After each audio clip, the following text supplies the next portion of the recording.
A'udzu billahi minasyaitonir rajim. Bismillahirrahmanirrahim. Assalamualaikum warahmatullahi wabarakatuh.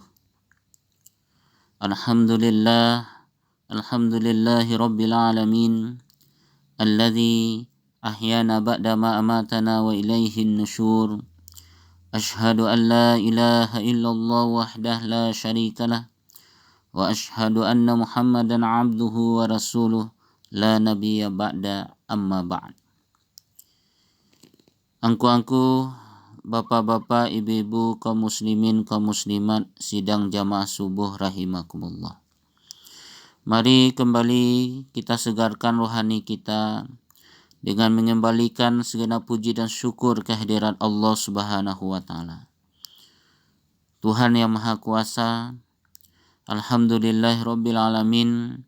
Segala puji bagi Allah Tuhan semesta alam yang telah melimpahkan kepada kita rahmat dan karunia-Nya sehingga kita bisa berkumpul di rumah Allah ini dalam rangka untuk meningkatkan ubudiyah kita kepada Allah Subhanahu wa taala.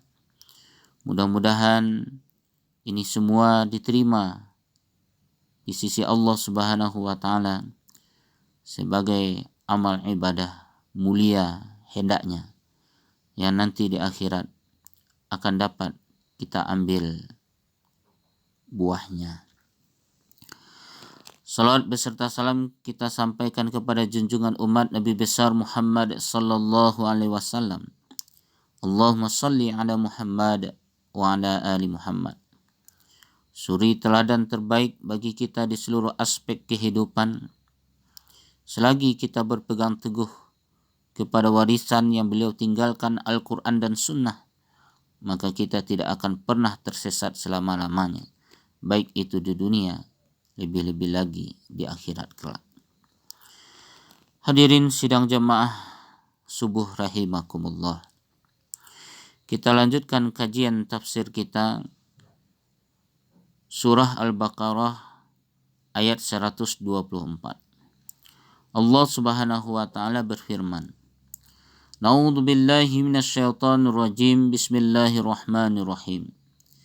Wa idz ibtala Ibrahim rabbuhu bikalimatin fa'atammahunna. Qala inni ja'iluka lin-nasi imama. Qala wa min zurriyyati. Qala la yanalu ahdiz zalimin. Shadaqallahul azim. Dan ingatlah ketika Ibrahim diuji Tuhannya. Wa izibtala Ibrahim rabbuhu. Tuhannya menguji Ibrahim bikalimatin dengan beberapa kalimat. Fa'atammahunna. Lalu Ibrahim melaksanakannya, menyempurnakannya. Qala inni ja'iluka linnas. Allah berfirman, sesungguhnya aku menjadikan engkau sebagai pemimpin bagi seluruh manusia. Qala inni ja'iluka linnasi imama. Qala wa min zurriyati. Ibrahim berkata, aku mohon juga dari sebagian keturunanku juga menjadi pemimpin. Qala la yanalu ahdiz zalimin. Allah berfirman, doamu aku kabulkan, tetapi janjiku tidak berlaku bagi orang-orang yang zalim. Hadirin sidang jamaah subuh rahimakumullah. Nabi Ibrahim alaihissalam diuji oleh Allah Subhanahu wa taala dengan beberapa kalimat, dengan menugaskan beberapa perintah dan larangan, seperti perintah membangun Ka'bah, membersihkannya dari segala macam kemusyrikan, mengorbankan anaknya Ismail alaihissalam, menghadapi Raja Namrud dan sebagainya. Menurut Mahmud Zahram, Ibrahim alaihissalam telah diberi oleh Allah Subhanahu wa taala berbagai macam pengalaman, ujian dan cobaan hidup. Ia diperintahkan oleh Allah Subhanahu wa taala untuk menyembelih anaknya. Perjalanannya pulang pergi antara Syam dengan Hijaz untuk melihat anak dan istrinya yang berada di kedua tempat itu dan yang lainnya. Allah tidak menerangkan macam-macam kalimat yang telah ditugaskan kepada Nabi Ibrahim. Hal ini memberi petunjuk bahwa tugas yang telah diberikan Allah itu adalah besar, berat, dan sangat banyak. Sekalipun demikian, Nabi Ibrahim alaihissalam telah melaksanakan tugas dan beban itu dengan sebaik-baiknya, yang membawanya ke tempat kedudukan yang sempurna. Wa Ibrahim alladhi waffa, dan lembaran-lembaran Ibrahim yang selalu menyempurnakan janjinya. Perkataan sesungguhnya aku akan menjadikan kamu imam bagi seluruh umat manusia tidak ada hubungannya dengan kalimat yang sebelumnya, karena tidak ada kata penghubung ataf pada permulaan kalimat tersebut. Kita lihat pendapat Imam Muhammad Abduh. Kalimat tersebut adalah kalimat yang berdiri sendiri. Tidak ada kolerasinya dengan kalimat yang sebelumnya. Maksudnya ialah bahwa pangkat imam sebagai seorang nabi dan rasul adalah semata-mata pangkat yang dianugerahkan oleh Allah dan hanya Dia sendiri yang menetapkannya kepada siapa pangkat itu akan diberikan olehnya. Tidak semua manusia dapat mencapainya sekalipun dia telah melaksanakan segala perintah dan menghentikan segala larangan-larangan Allah. Dengan perkataan lain, bahwa pangkat imam yang dianugerahkan Allah kepada Ibrahim ditetapkan atas kehendaknya, bukan ditetapkan atas kemauan dari Ibrahim, dan juga bukan ditetapkan karena Nabi Ibrahim telah menyelesaikan dan menyempurnakan tugas yang diberikan kepadanya. Agar ia menyadari bahwa pangkat yang diberikan Allah Subhanahu wa taala itu sesuai baginya, dan agar dia merasa dirinya mampu melaksanakan tugas dan memikul beban yang telah diberikan.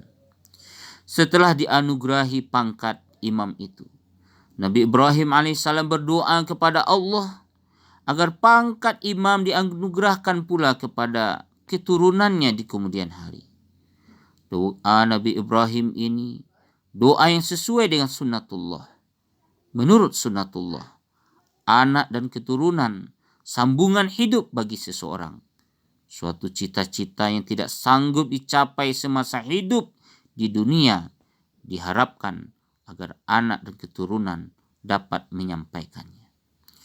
Tugas imam merupakan tugas yang suci dan mulia, karena pemberian tugas itu bertujuan hendak mencapai cita-cita yang suci dan mulia pula. Ibrahim alaihissalam merasa dirinya tidak sanggup mencapai semua cita-citanya yang terkandung di dalam tugasnya selama hidup di dunia. Karena itu dia berdoa kepada Allah agar anak cucunya dianugerahi pula pangkat imam itu, sehingga cita-cita yang belum dapat dia capai semasa hidupnya dapat dilanjutkan dan dicapai oleh anak cucu dan keturunannya di kemudian hari. Dari ayat di atas dapat dipahami bahwa cara Nabi Ibrahim berdoa sesuai dengan sunnatullah, sehingga merupakan cara berdoa yang benar dan termasuk doa yang dikabulkan Allah. Terbukti di kemudian hari bahwa semua rasul yang diutus Allah sesudahnya berasal dari keturunannya. Dari firman Allah, janjiku ini tidak mengenai orang-orang yang zalim. Ini dapat dipahami bahwa di antara keturunan Nabi Ibrahim itu ada orang-orang yang zalim. Pada ayat lain Allah menerangkan bahwa keturunan Nabi Ibrahim itu ada yang zalim dan ada yang berbuat baik. Allah Subhanahu wa taala berfirman, "Wa barakna alaihi wa ala Ishaq wa min zurriyatihima fahus muhsinun wa zalimul li nafsih mubin." Wa barakna alaihi wa ala Ishaq wa min zurriyatihima muhsinun wa zalimul li nafsih mubin. Dan kami limpahkan keberkahan kepadanya dan kepada Ishak. Dan di antara keturunan keduanya ada yang berbuat baik dan ada pula yang terang-terangan berbuat zalim terhadap dirinya sendiri. Dalam ayat lain Allah berfirman, "Wa ja'alaha kalimatan baqiyatan fi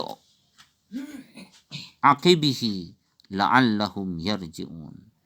Dan Ibrahim menjadikan kalimat tauhid itu kalimat yang kekal pada keturunannya agar mereka kembali kepada kalimat tauhid. Ayat ini dapat dipahami bahwa Nabi Ibrahim menjadikan kalimat tauhid sebagai pegangan bagi keturunannya. Jika di antara mereka ada yang persekutukan Allah, mereka diminta kembali kepada kalimat tauhid. Zalim atau aniaya itu bermacam-macam. Zalim terhadap diri sendiri ialah tidak melaksanakan perintah dan tidak meninggalkan larangan Allah, sehingga mendapat kemurkaan dan azab yang membawa bencana kepada diri sendiri. Zalim terhadap makhluk-makhluk Allah seperti berbuat kerusakan di bumi, memutuskan silaturahim, zalim terhadap manusia dan sebagainya. Dari perkataan zalim dapat dimengerti bahwa seorang imam tidak boleh ada yang sifat zalim. Mustahil pangkat itu akan diberikan kepada orang yang kotor jiwanya, orang-orang yang tidak melaksanakan perintah Allah dan tidak menghentikan larangannya. Demikian kajian tafsir subuh kita. Mudah-mudahan bermanfaat. Wabillahi taufiq wal hidayah. Wassalamualaikum warahmatullahi wabarakatuh. Kita tutup dengan doa kifarat majlis. Subhanakallahumma bihamdika asyhadu an la ilaha illa anta astaghfiruka wa atubu ilaik.